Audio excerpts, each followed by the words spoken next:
ॐ सर्वाबाधा विनिर्मुक्तो धनधान्यसुतान्वितः मनुष्यो मत्प्रसादेन भविष्यति न संशय। प्रिय भक्तों, आप सबको मेरा नमस्कार है। आज मैं आपको श्रीमद् भागवत देवी भागवत महापुराण के तीसरे स्कंद के 11वें अध्याय की कथा सुनाता हूँ, सो आप सुने। इस अध्याय में सत्यव्रत द्वारा बिंदु रहित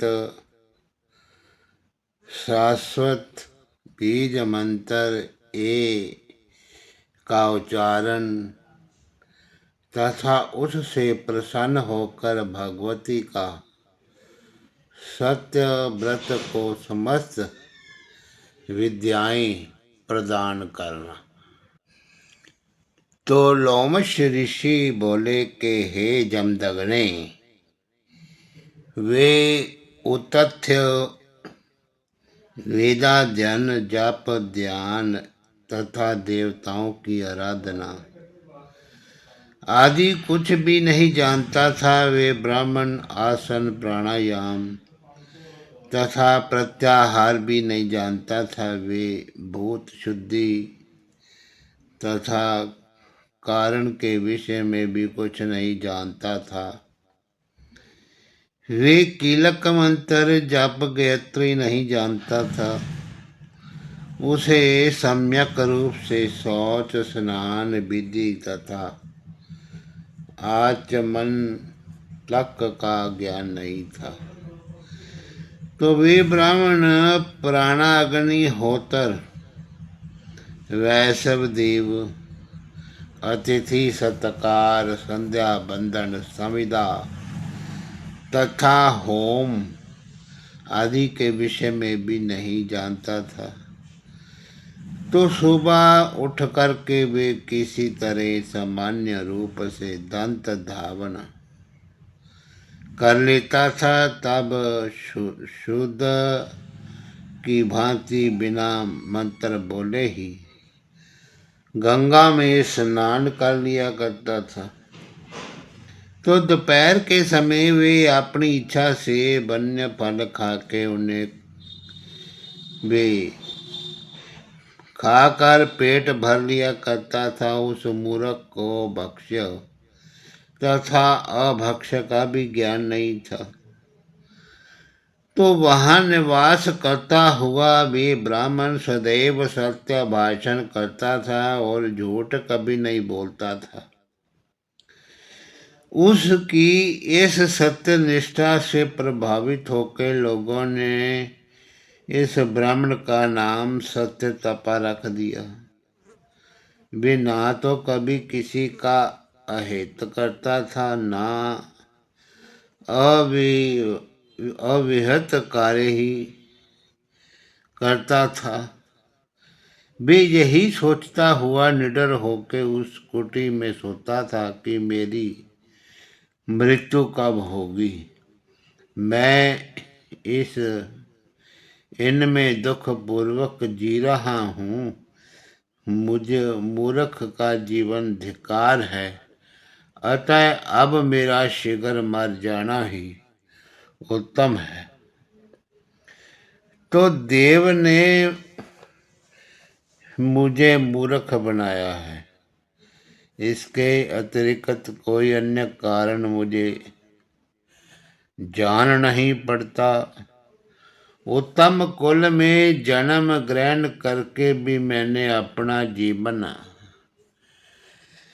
व्यर्थ गंवा दिया। जैसे रूप संपन्न बंध्या स्त्री फल रहित वृक्ष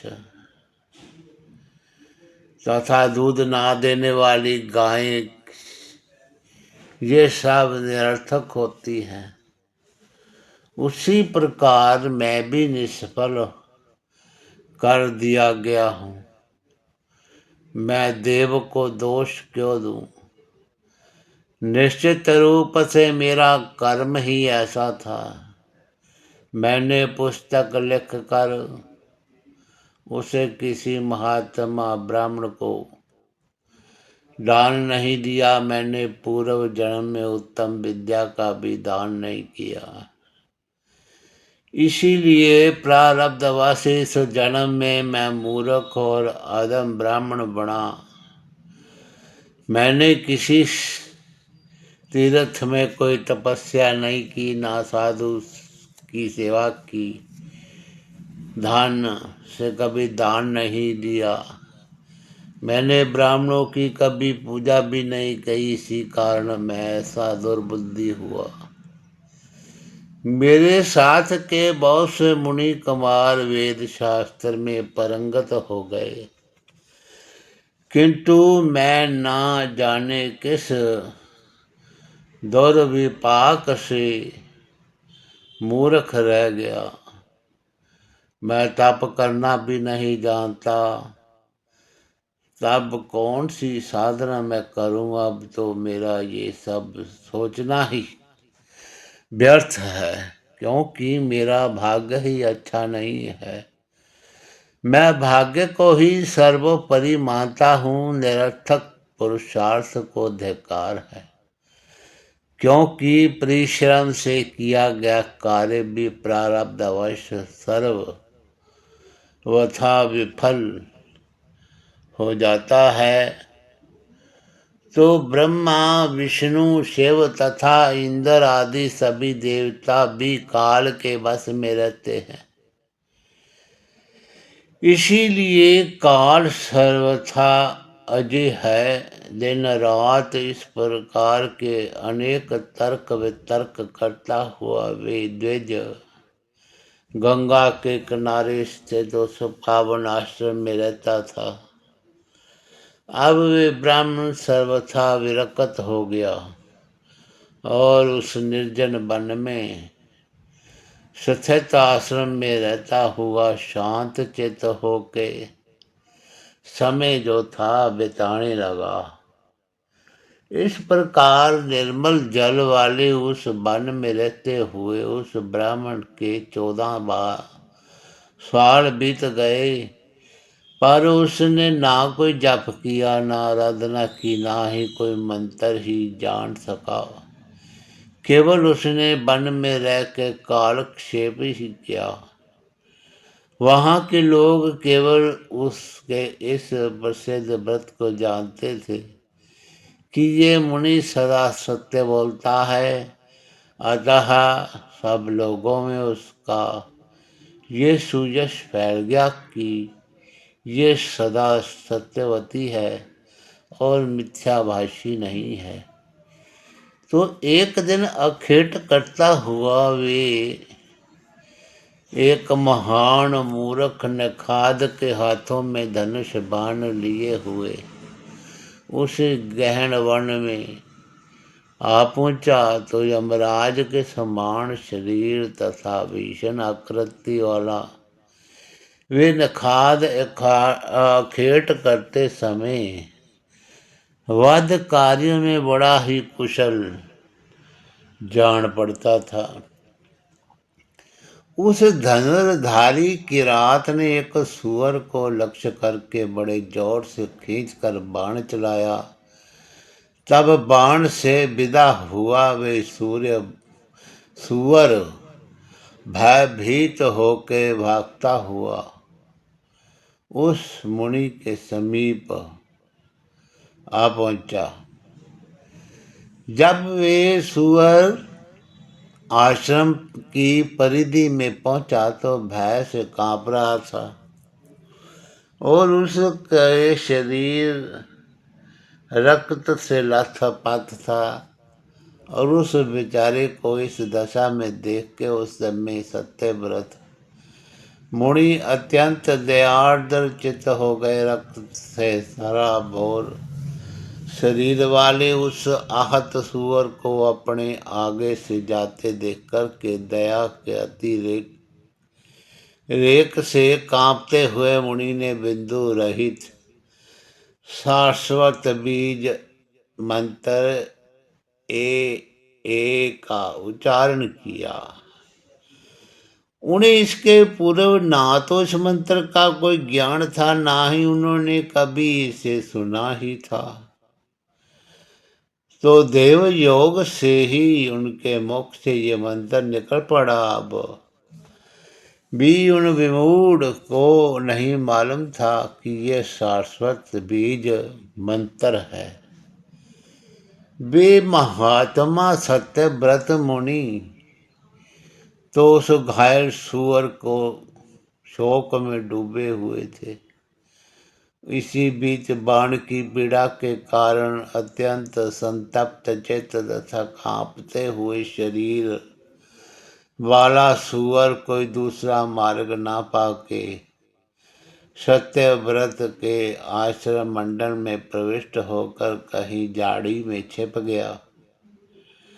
थोड़ी देर बाद कान तक खींचे धनुष को धारण किए हुए दूसरे काल के समान विकराल देह वाला तथा निखाद राज भी उस सुअर को खोजता हुआ उस मुनि के निकट आ पहुंचा। वहां पे कुशा आसन पर बैठे हुए अद्वितीय सत्यव्रत मुनि को देख के उस व्याध को प्रणाम करके उनके सामने खड़ा हो गया और पूछने लगा कि हे विद्यराज, वे सुअर कहाँ गया? मैं आपके सत्य भाषण के प्रसिद्ध व्रत को जानता हूँ, इसलिए पूछता हूँ कि मेरे बाण से घायल हुआ वे सुअर किधर गया है? मेरा सारा परिवार भूख से पीड़ित है। उनकी शुदा शांति की इच्छा से ही मैं यहाँ आया हूँ। हे विप्रेंद्र, विधाता ने मेरी यही जीविका निर्धारित की है। इसके अलावा मेरा कोई दूसरा साधन नहीं है।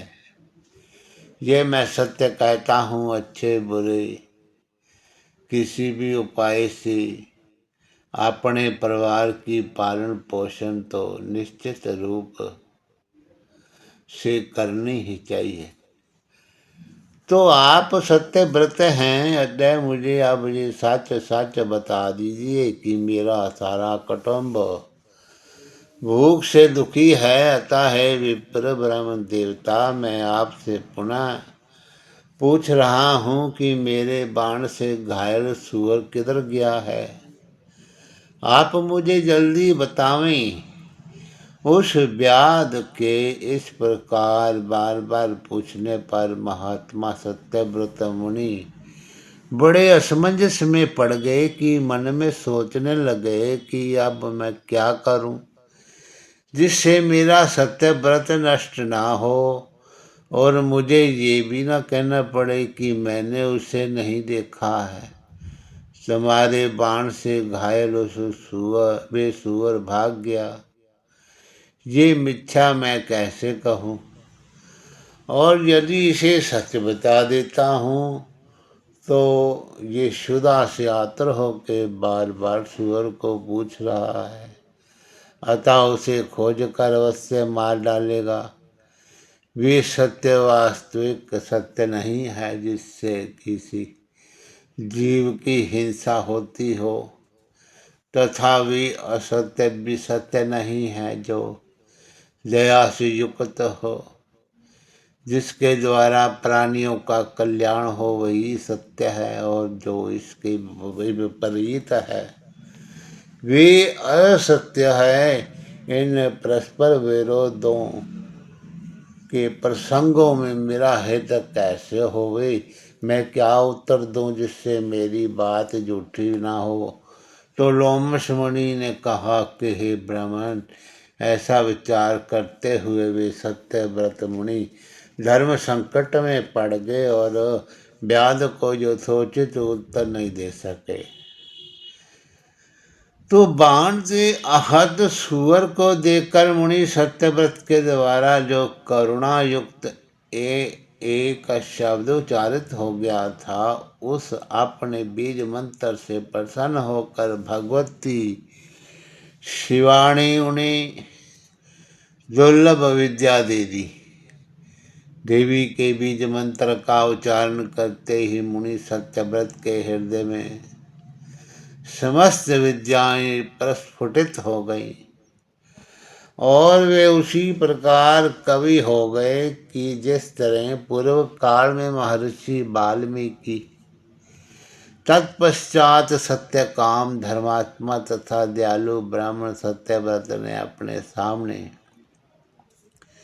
खड़े हुए उस धनुर्धारी व्याध से एक श्लोक इस प्रकार कहा कि जो आंख देखती है वे बोलती नहीं है, जो वाणी बोलती है वे देखती नहीं है। अतः अपने ही प्रयोजन की सिद्धि में तत्पर है व्याध, तुम बार बार क्यों पूछ रहे हो। उस मुनि ने ऐसा कहने पर पशुओं का वध करने वाला व्याध उस सुअर से निराश हो करके अपने घर लौट गया। इस प्रकार वे सत्यव्रत नामक ब्राह्मण दूसरे वाल्मीकि के समान कवि हो गए और समस्त लोकों में विख्यात हो गए। तत्पश्चात उन सत्यव्रत ब्राह्मण ने शाश्वत बीज मंत्र का विधि पूर्वक जाप किया और पृथ्वी तल पर पंडित के रूप में अत्यधिक विख्यात हो गए। अब ब्राह्मण लोग प्रत्येक पर्व पर उनका यशोगान करने लगे। मुनिगण उनके विस्तृत आख्यान की निरंतर प्रशंसा करने लगे। उनका महान यश सुन के उनके परिवार के भी वही लोग जिन्होंने उन्हें पहले त्याग दिया था, उनके आश्रम में आकर विशेष आदर सम्मान के साथ उन्हें घर ले गए। अतः हे राजन, उन आदि शक्ति तथा जगत की कारण स्वरूपा परा देवी की सदा भक्ति पूर्वक सेवा तथा पूजा करनी चाहिए। हे महाराज, आप मेरे द्वारा पहले ही बताए गए सर्व काम प्रदायक अम्बा मख का अनुष्ठान वैदिक विधि के अनुसार नित्य नियम पूर्वक कीजिए। वे भगवती स्मरण करने, पूजा करने, श्रद्धा पूर्वक ध्यान करने, नामचारण करने से तथा स्तुति करने से परम प्रसन्न होके सभी इच्छित मनोकामना पूरी कर देती है। इसलिए वे कामदा कही जाती है।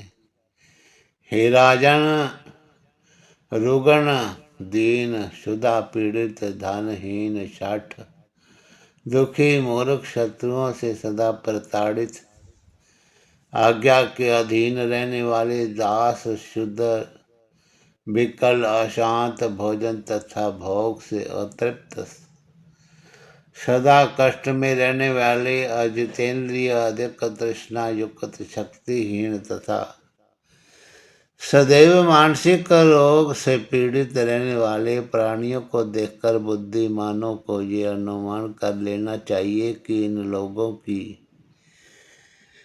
इन लोगों ने भगवती की सम्यक उपासना नहीं की। इस प्रकार वैभव युक्त पुत्र पौत्र आदि से संपन्न हृष्ट पुष्ट शरीर वाले भोग युक्त वेदवादी, राजलक्ष्मी से संपन्न पराक्रमी, लोगों को अपने वश में रखने वाले, स्वजनों के साथ आनंद पूर्वक रहने वाले और समस्त उत्तम लक्षणों से युक्त लोगों को देखकर के ये अनुमान कर लेना चाहिए कि इन लोगों ने भगवती की उपासना की है। इसी प्रकार पंडित जनों को व्यतिरेक अन्वयों के क्रम से ये जान लेना चाहिए कि दीन आदि लोगों ने भी सभी मनोरथों को पूर्ण करने वाली शिवा की पूजा नहीं की। तथा उपयुक्त लोगों ने भगवती अम्बा की सर्वदा विधि पूर्वक आराधना की है, जिससे ये सभी लोग इस संसार में सुखी हैं। इसमें लेश मात्र भी संदेह नहीं है। व्यास जी बोले, हे राजन, मैंने नैमिषारण्य तीर्थ में मुनियों के समाज में लोमश ऋषि जी के मुख से भगवती का ये अत्युत्तम महात्म सुना। हे राजेंद्र, हे पुरुष श्रेष्ठ, इस पर सम्यक विचार करके परम भक्ति के साथ प्रेम पूर्वक भगवती की सदा अर्चना करनी चाहिए।